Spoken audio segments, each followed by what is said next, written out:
ભારત ફ્રાન્સના સંબંધોને મળશે નવી ઉડાન. પ્રધાનમંત્રી નરેન્દ્ર મોદી માર્સેમાં કરશે ભારતીય વાણિજ્ય દૂતાવાસનો શુભારંભ. પ્રથમ વિશ્વ યુદ્ધમાં શહીદ થયેલા ભારતીય સૈનિકોને આપશે શ્રદ્ધાંજલિ.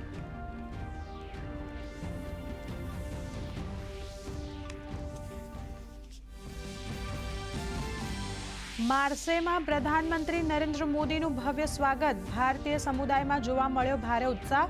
ભારત માતા કી જય અને વંદે માતરમના નારા સાથે પીએમ મોદીનું કર્યું સ્વાગત.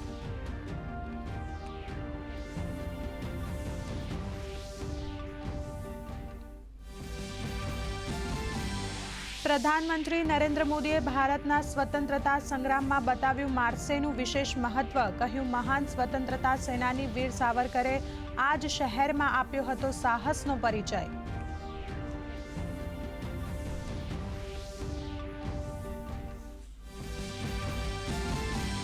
સંગમનગરી પ્રયાગરાજમાં માઘ પૂર્ણિમા નિમિત્તે ઉમટ્યું આસ્થાનું પૂર. મુખ્યમંત્રી યોગી આદિત્યનાથ કરી રહ્યા છે સતત નિરીક્ષણ. ગુજરાતનું મંત્રીમંડળ આજે સંગમમાં લગાવશે આસ્થાની ડૂબકી.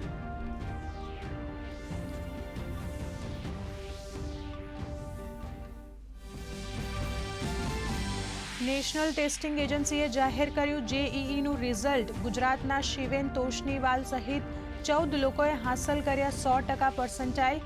12,58,000થી વધુ વિદ્યાર્થીઓએ આપી હતી પરીક્ષા.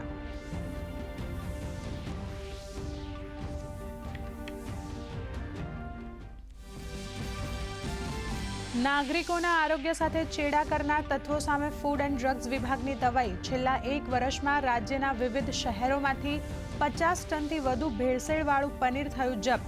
તો અમદાવાદમાંથી ઝડપાયો 105 કિલો નકલી અમૂલ ઘીનો જથ્થો.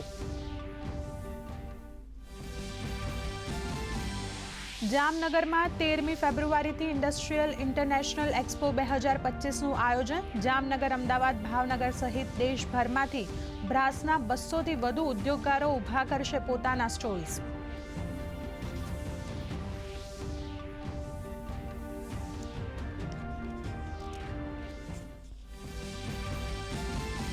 અમદાવાદના નરેન્દ્ર મોદી સ્ટેડિયમમાં ભારત ઇંગ્લેન્ડ વચ્ચે આજે ત્રીજી વનડે મેચ. પ્રથમ 2 મેચ જીતીને ભારતે પહેલેથી જ શ્રેણીમાં 2-0થી છે આગળ. આજે 1.5 કલાકથી શરૂ થશે જીવંત પ્રસારણ.